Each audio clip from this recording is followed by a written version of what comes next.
Hyvää huomenta. Tervetuloa minun kanavalle. Mun nimi on Jarno ja tämä kanava on Suomea Jarnon kanssa. Joo, tänään on lauantai ja olen keittiössä ja teen itselleni aamupalaa. Ja tänään on mukavan näköinen päivä. Ei ole kovinkaan kylmä. On 4 astetta pakkasta. Ja aamulla kun heräsin, niin linnut lauloivat. Linnut lauloivat. Se kuulosti keväältä. Se oli kuin keväinen aamu. Mutta nyt on helmikuu. Ei ole vielä kevät, mutta se kuulosti todella paljon keväältä. Ja koska nyt on ollut melkein 2 kuukautta todella kovia pakkasia, niin se oli jotenkin mukavan ja hieman ehkä oudonkin kuuloista kuulla lintujen laulavan, koska kevät on yleensä se aika, kun kuulee pikkulintujen laulavan. Mutta aamupalaan minä syön aika perinteiseksi muodostunutta aamupalaa minulle itselleni, paahtoleipää. Laitan paahtoleivät paahtimeen. Noin, ja sitten, väärä nappi. Tuolta käynnistän leivän paahtimen. Sitten minä kävin aamulla suihkussa ja laitoin pyykinpesukoneeseen likaiset pyykit. Laitoin likaiset pyykit pyykinpesukoneeseen ja nyt pyykinpesukone pesee pyykkejä. Laitoin likaiset pyykit pyykkikorista pyykinpesukoneeseen ja nyt pyykinpesukone pesee pyykkiä. Ohjelma on puuvilla ja lämpötila on 40 ja aika oli noin 2 tuntia ja linkous 1400 kierrosta. Onko se sitten minuutissa vai sekunnissa? Ei nyt sekunnissa, minuutissa luulisin. Sitä se ehkä tarkoittaa. Joo. Mutta nyt pyykit peseytyvät pyykinpesukoneessa. Otan lautasen kaapista, voileipälautasen.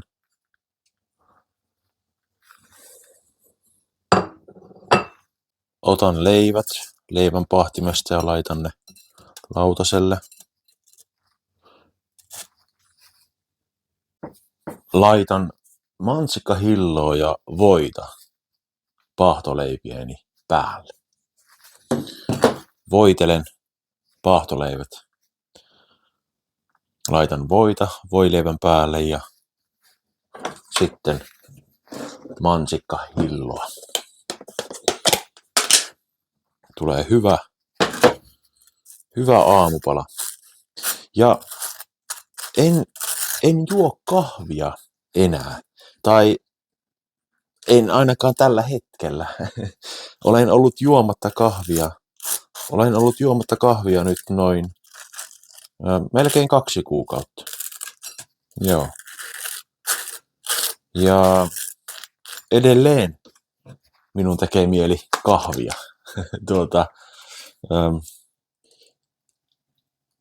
Minä olen ollut joskus yli vuoden juomatta kahvia. Ja join silloin teetä. Mutta nyt en ole juonut teetäkään. Mutta kahvia tekee kyllä mieli. Tekee mieli. Haluaisin juoda kahvia.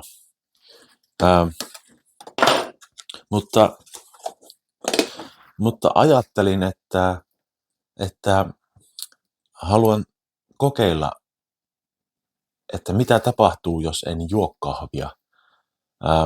Rauhoittuuko mieli? Onko olotila rauhallisempi jotenkin? Pystynkö keskittymään paremmin asioihin? Niin voi sanoa, että ehkä nyt kun aloin lukemaan, niin nyt kun olen lukenut, niin en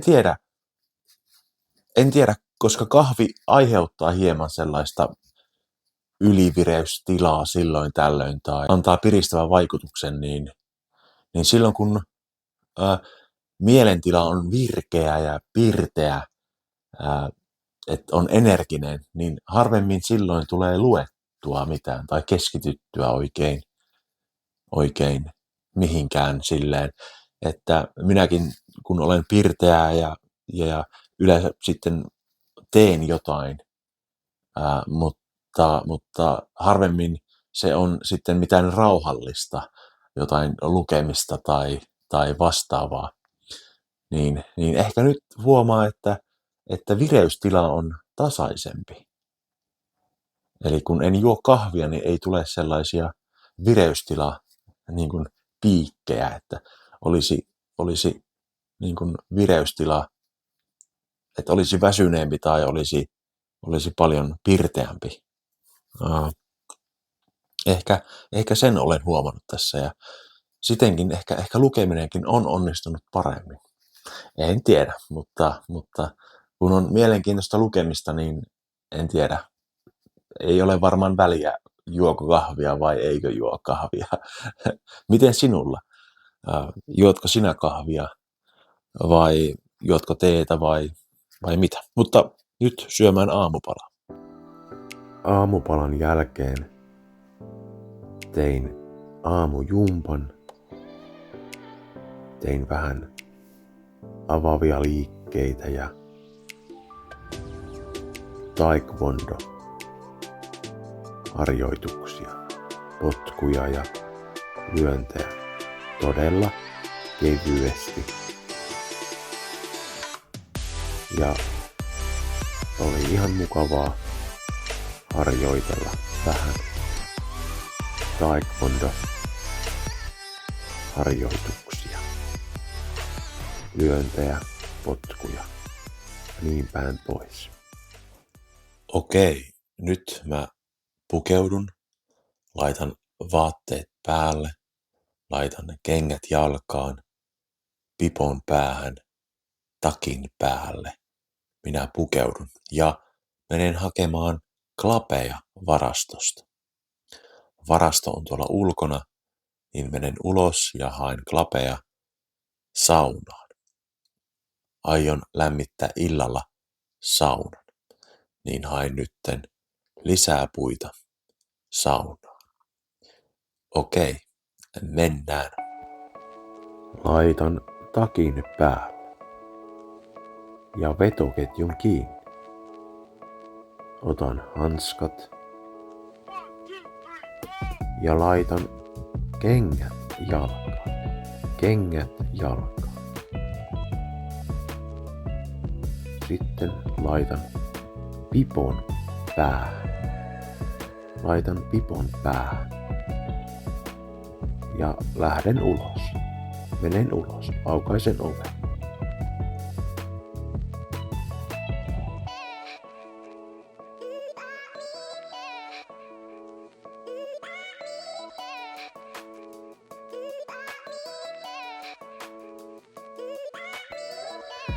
Otan puita puupinosta syliini. Otan klapeja puupinosta syliini. Minulla on monta klapia sylissäni.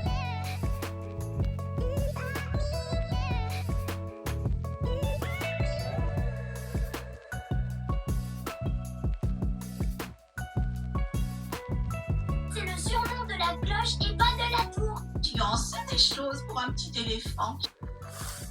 Joo, mä söin äsken ja sitten otin pyykit pesukoneesta ja laitoin pyykit kuivumaan pyykin telineeseen. Ja sitten mä oon opiskellut vähän ranskaa tässä näin, tai katsonut ranskankielisiä lastenohjelmia, tai lastenohjelmaa. Eli mikä se nyt on? Ja nyt en muista vaan mikä ohjelma se on. tuli täysi pläkäri, blackout, muistinmenetys. Juu, mutta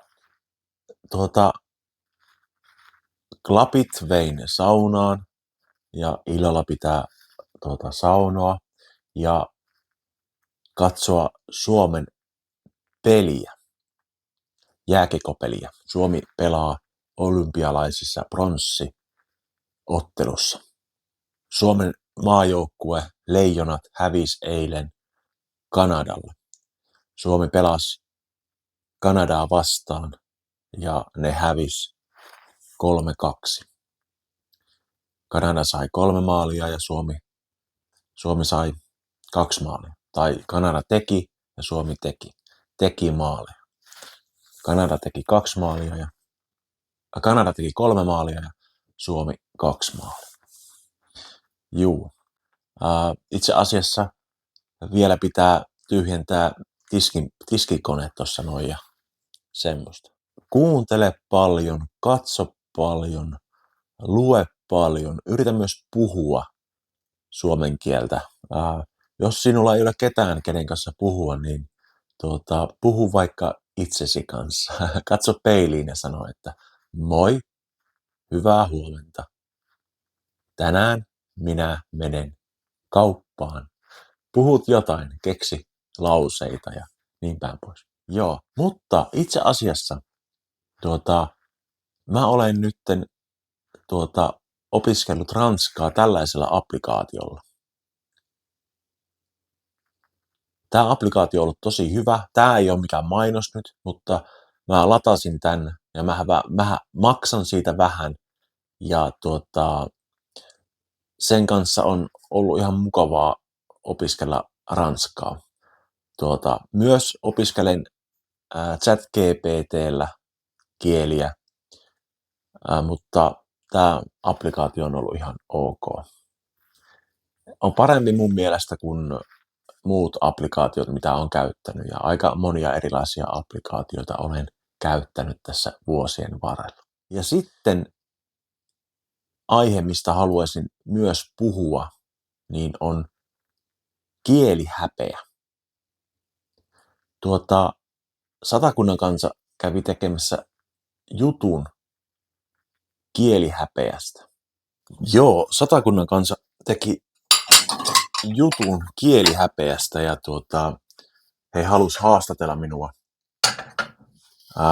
Heillä oli ensin semmoinen kysely, että kärsiikö joku kielihäpeästä, onko jollakin kielihäpeää, kun puhuu vierasta kieltä. Ja minä vastasin heille ja heistä oli niin mielenkiintoista se, että ranskan kielen opettaja häpeää puhua ranskaa, että on kielihäpeää. Ja he teki musta jutun ja se on oikea asia se, että olemme epävarmoja, kun puhumme vieraalla kielellä. Ja se on ihan normaalia. Ja minulle se kielihäpeä alkoi syntymään yliopisto-opintojen aikana, kun olin suorittamassa, tai kun suoritin opettajaopinnot. Kun suoritin opettajaopinnot yliopistossa, niin sen jälkeen minulle tuli kielihäpeää. Aloin miettimään, että nyt minun pitää osata tätä ranskan kieltä täydellisesti. Ja se oli aika hurjaa niin kuin se, miten se häpeä jotenkin tuli, että niin kuin, ajatus siitä, että kun olen opettaja, niin minun täytyy olla täydellinen sen kielen kanssa. Ja ja muistan sen, kun se jollain tavalla alkoi tapahtumaan se, että en mä nyt uskallakaan enää oikein puhua ja se oli niin kuin todella outoa kyllä, mutta niin kuin joku asia hävettää. Mutta nyt olen myös kääntänyt sen niin kuin ehkä voitoksikin tämän kielihäpeän, koska tunnen, että pystyn nyt myös auttamaan muita paremmin. Pystyn kertomaan muille siitä, että myös opettajana voi tuntea semmoista häpeää, että ei välttämättä uskalla oikein puhua kieltä.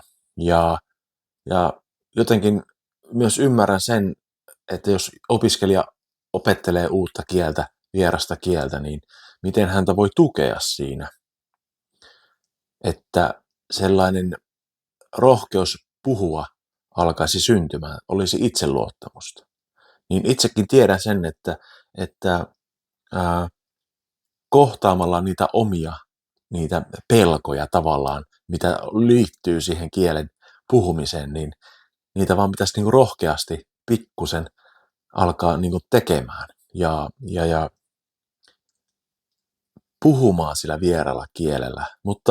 Mutta se ei ole niin yksinkertaista, niin kuin jokainen tietää, että niin kuin jos ajatellaan erilaisia teorioita ja niin päin pois, niin se on ei mikään helppo juttu, mutta joo, semmoisen jutun kävi tekemässä Satakunnan kanssa minusta. Mutta hei, nyt mä lopetan tämän vlogin tekemisen. Kiitos katsomisesta, tilaa kanava, kommentoi, kärsitkö sinä kielihäpeästä, laita kanava tilaukseen, voit lahjoittaa, voit liittyä kanavalle. Okei, kiitos, moi moi!